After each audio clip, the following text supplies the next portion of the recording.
Hello everyone, my name is Pip Trousnicks and I'm a Deputy Principal at Elanora State School, and I'd like to talk to you about BYOD.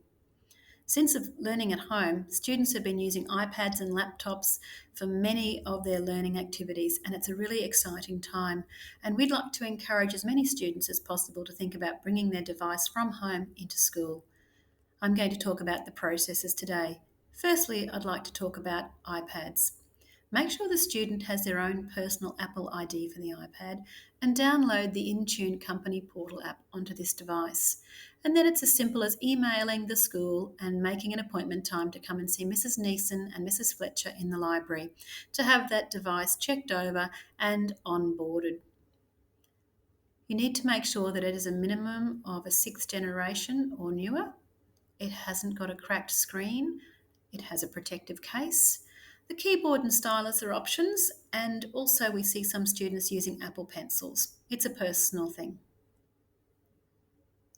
Next, when that device comes to school fully charged, the teacher will instruct the student to take it down to Mrs. Neeson and Mrs. Fletcher in the library, where the ladies will take a look at the device and get started with setting it up. The forms will be given to the student and they'll bring them home that day, and you can sign the BYOD connectivity form and send it back into school. It's really very simple. If we look at laptops, that's very much the same, except instead of having an Apple ID, you have to make sure that the student is the administrator for that particular laptop. And then you make the appointment with the IT department again and send it in fully charged. It's important to make sure it's charged. We don't have all of those power cords that match different devices. Again, the device comes down to the library. Mrs. Neeson and Mrs. Fletcher work away and they make sure it's ready to be onboarded. The forms go home, you complete them, and again, they come back into school and then we're ready to go. Laptops have a minimum requirement of being Windows 10.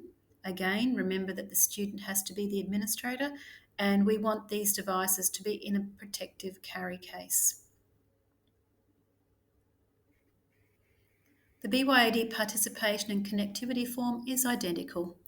We make sure that the students complete these because they also relate to our student behaviour plan and the responsible use of IT.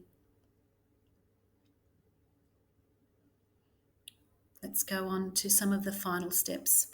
So once the device is onboarded and all the forms are completed, then the student will be able to use their device straight away in class.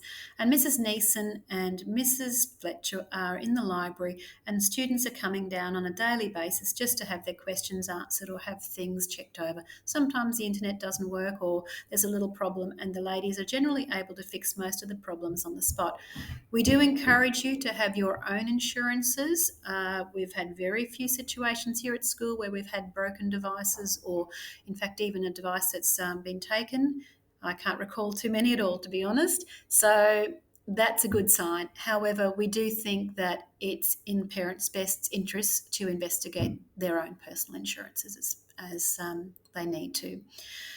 The information that I'm speaking about today can also be found up on our website. Mrs. Robinson has done a lovely video for introduction to BYOD. All the forms are there and the email addresses that you might need. So finally, there's no charge for the initial connection fee to the school network for the remainder of 2020. And parents, you can download those various free apps through the Intune Company portal on the iPads. So it's a really exciting time for BYOD. We've got so many students now who are bringing them in. I've made a short clip of BYOD around the school, and that will be available very shortly along with this how-to video. So thank you very much for taking the time to listen to this today. Goodbye.